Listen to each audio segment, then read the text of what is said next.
বাবুর নাম কি তোমার? জনি দাস। জনি দাস নামের এক তরুণ, বয়স কত? 22 বছর। 6 বছর ধরে নাকের সমস্যায় ভুগতেছে। নাক বন্ধ থাকে, নিঃশ্বাস ফেলতে কষ্ট হয়, কিন্তু ভুলে বুঝতে পারে নাই বলা যে ওষুধ এখানে অ্যাপ্লাই করেছে লেফট নেজাল সেপ্টামে, ওখানে এটা অ্যাডহেশন হয়ে গেছে ল্যাটারাল অফ দ্য নোজের সাথে মিডল নেজাল সেপ্টাম বলি, নাকের পর্দা, ওটার সাথে কি হয়ে গেছে, অ্যাডহেশন হয়ে গেছে, লেগে গেছে, টোটালি লেগে গেছে, যার ফলে ও ইয়াটা নিঃশ্বাস ফেলতে খুবই কষ্ট হচ্ছে, আর হাসির প্রকোপটা বেশি বেড়ে গেছে। তোমার কি সমস্যা তুমি বলো, বলো কি সমস্যা? আত্মা শুনো, শীতকালে বেশি কষ্ট হয়ে যায়, নাক বন্ধ হয়ে যায়, মুখ দিয়ে নিঃশ্বাস ফেলতে হয়, মাথা ব্যথা, মাথা বড় হয়ে যায়, হাসি একসাথে 10-12টা নাকি আরো বেশি। তো তুমি যে ইয়াতে গেছো বনা যে ওষুধ, এটা দেওয়াটা ঠিক হয়েছে?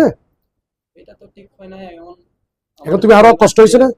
পরিবার পাঠাইছে, তুমি বুঝতে পারো নাই, যাই হোক ওনারাও বুঝতে পারে নাই আর কি, বুঝতে পারে নাই হয়তো অপারেশন করলে অনেক টাকা পয়সা খরচ হবে, এই বইয়ে হয়তো তোমাকে কম খরচে ওখানে কত টাকা নিছে? 2-3 হাজার টাকা নিছে, যাই হোক 500-600 টাকা, আচ্ছা যাই হোক 500-600 টাকা, 500 টাকা নিচ্ছে এটা করতে। তো এটা করতে তোমার এখন আরো সমস্যা বেড়ে গেছে, এটা কোনোদিন করবে না। আচ্ছা আপনি তো মা, আপনার নাম কি? রানু দাস আপনার ছেলে।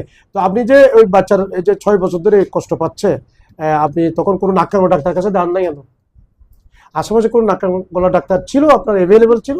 যে আমরা এখানে আজাদি বাজার আছি, রাউজানে অনেক ডাক্তার, হাটাজারি আশেপাশে। বাসা কোথায় আপনার? বাড়ি কোথায়? গ্রামের বাড়ি? অর্থাৎ আপনার শ্বশুর বাড়ি কোথায়? রাউজান। তো রাউজান তো অনেক ডাক্তার, 30-40 জন ডাক্তার শুধু রাউজান মুন্সিঘাট আর জলিনগর বাস স্ট্যান্ডে ওখানে কি করে প্র্যাকটিস করে।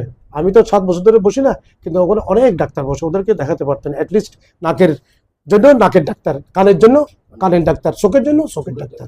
যাই হোক, এই যে করছেন এটা বনা যে, এটা তো ঠিক হয় নাই। আপনি হোমিওপ্যাথি খাওয়াইছেন না, এটাও ঠিক হয় নাই। ঠিক না ঠিক?